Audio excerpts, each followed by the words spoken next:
재미있는 상황인 게 오늘 국민의당이 바른정당에 당 합치자 네. 이렇게 요청을 했어요. 이게 어떤 상황이고 이게 실제 가능성은 있을까요? 지금 사실상 대선에 패배한 야3당 같은 경우도 모두 다 지도부가 공백인 상태입니다. 뭐 비대위 체제로 갈지 다시 한번 전당대회를 할지 그런 부분에 대한 결론도 내지 못할 정도로 지금 수습 국면에 있는데요.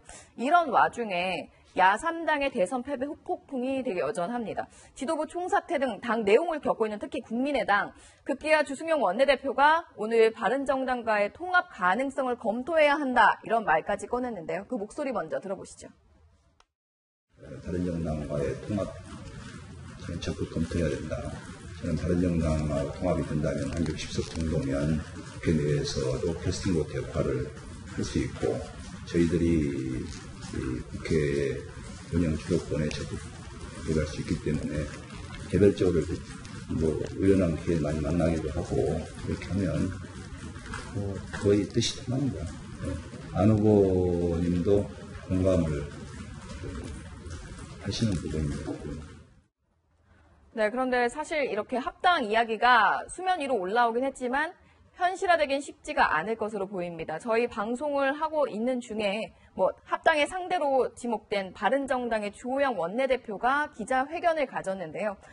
주승용 원내대표가 무슨 생각인지 한번 만나서 들어봤다라면서 사실상 근데 지금 현재 지도부가 모두 공백인 상태에서 합당을 얘기하는 것 자체가 무의미하니 향후에 지도부를 다 챙긴 다음에 다시 한번 얘기를 해보자라고 얘기를 한 겁니다. 사실상 향후 정국에서 여소야대 정국에서 캐스팅 보트를 잡을 수 있다는 장점도 있지만 그 안에서 지역 지지 기반이 다른 호남과 그 영남 지방 이렇게 지역 지지 기반이 다른 두 당이 합당할 수 있을까라는 현실적인 한계도 있는 것 같습니다. 자, 이런 부분, 바른정당은 일단 아니라고 했는데 강병규 기자, 네. 주승용 원내대표가 안철수 전 후보도 같은 생각이라고 얘기했어요. 안 후보 생각은 진짜 어떤 건가요? 일단 제가 보기에는 안 후보가 이제 전국을 돌면서 이런 민심을 듣고 좀 하지 않겠습니까? 그렇기 때문에 그 과정에서 일단 호남을 5월 18일에는 호남을 방문하는데 이 호남의 그 자신의 텃밭이라고 보이는 호남 지지층들의 그런 인사들을 만나서 좀 얘기를 듣지 않을까 좀 생각이 되고 그 후에 정확한 결정을 내리겠다고 했는데요. 일단 안철수 후보는 어제 기자들의 질문에 재충전을 하겠다라고만 좀 얘기를 했었는데 다시 한번 안철수 전 의원의 그런 목소리 한번 들어보시겠습니다.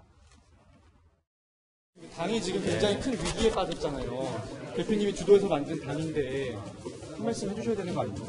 예, 들었습니다. 오늘은. 그럼 대표님은 아무 말씀 안 하신 거예요? 그렇게 따지고. 이제 저녁 때 이제 다른 또 의원분들 함께 뵈니까 거기서도 여러 가지 말씀들 듣겠습니다.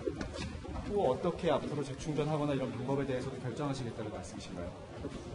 네, 우선 제가 감사 말씀드리고 감사 인사드린 다음에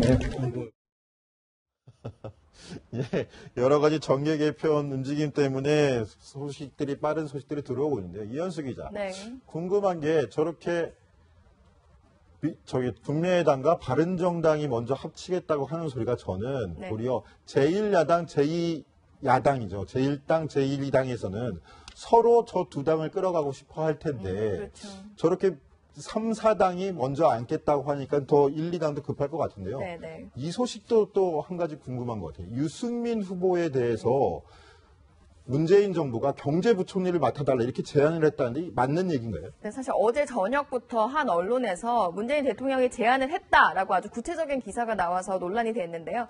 제가 직접 유승민 의원과 통화를 했는데 제안을 받은 적도 없고 제안을 받아도 갈 생각이 없다라고 얘기를 했고 야당으로서 역할을 할 것이다라고 얘기를 했습니다. 오늘 저희 방송에 들어오기 직전에는 바른정당에서 아주 격앙된 논평을 내놓기도 했습니다.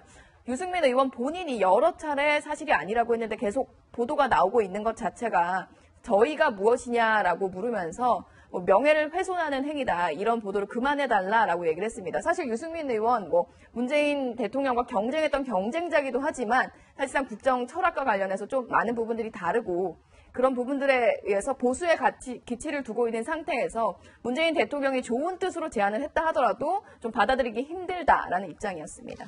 네, 문재인 정부 출범 사흘째를 맞아서 계속 이어지고 있는 파격 행보와 정치권의 정계 개편 움직임까지 짚어봤습니다.